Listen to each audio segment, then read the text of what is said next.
স্বাধীনতার পর থেকে যদি চিন্তা করেন, গৌরনদী আগৈলঝাড়া দুইটা থানা মিলে বরিশাল এক আসন। গৌরনদী আগৈলঝাড়া বিএনপির অবস্থান সবসময়ই ভালো এবং আগের চেয়ে বিএনপির অবস্থা এখন অনেক অনেক ভালো। অতীত সরকার সম্বন্ধে আমি কিছু বলতে চাই না, এটা আপনারাও জানেন, এ দেশের জনগণও জানে। গৌরনদী আগৈলঝাড়ার মানুষ বিগত সরকার কি ছিল হারে হারে অনুভব করেছেন। সুতরাং এখন এই মুক্ত আবহাওয়ায় গৌরনদীর অবস্থান অনেক ভালো, অনেক অনেক ভালো। এখন ব্যাপার হয়েছে কি, শোনেন, বিএনপির মনোনয়ন আমাদের দেশ নায়ক তারেক রহমান সাহেব আছেন, উনি নমিনেশনের ব্যাপারে আমরা যেহেতু মুসলমান, আমরা বিশ্বাস করি আল্লাহর হুকুম ছাড়া কিছুই হয় না। সুতরাং আল্লাহ আমি যদি আমার ভাগ্যে লিখে থাকেন আর বিএনপি যদি আমাকে নমিনেশন দেয়,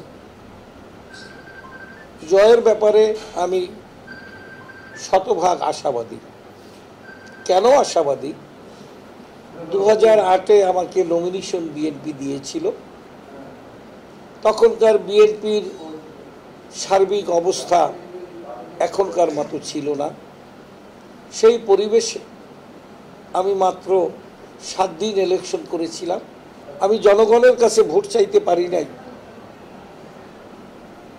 আমার নির্বাচনী এজেন্টও আমি ঠিকমতো গুছাতে পারি নাই। তারপরও জনগণ আমাকে ভালোবেসে আমাকে প্রায় 72,000 ভোট দিয়েছেন এবং আওয়ামী লীগের ওই সময় 72,000 ভোট পাওয়া, তারা ওই সময় তো এন্টার বাংলাদেশে বিএনপির মাত্র, আমার ঠিক ফিগারটা মনে নাই, তবে 13 কি 14-15 জনের মতো এমপি হয়েছিলেন।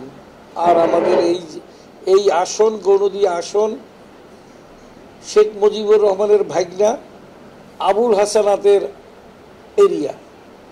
সুতরাং তার ভিতরে জনগণ যদি আমাকে ভালো না বাসত, হিন্দুরা যদি আমাকে ভালো না বাসত, তাহলে এত ভোট পাওয়া আমার পক্ষে অসম্ভব ব্যাপার। আমি তো আর বিএনপি, এরপরে তো আর আমি থেমে নেই, আরো ধানের শীষের আদর্শ প্রচার করে যাচ্ছি। আমি আশা করি আমাকে যদি নমিনেশন দেয় তাহলে আমি রিমার্কেবল ভোট আমি পাব। আমার আগৈলঝাড়া হিন্দু এলাকার লোক, সেখানে এখনো প্রায় 50-55 ভাগ ভোটার হিন্দু। 2008-এ যখন আমি ইলেকশন করি তখন আগৈলঝাড়াতে হিন্দু ভোটার ছিল 60 থেকে 65%। সেখানে হিন্দু ভাইয়েরা যদি আমাকে ভালোবেসে, বিএনপিকে ভালোবেসে বাসে বলেই আমি 70-72 ভোট পেয়েছি।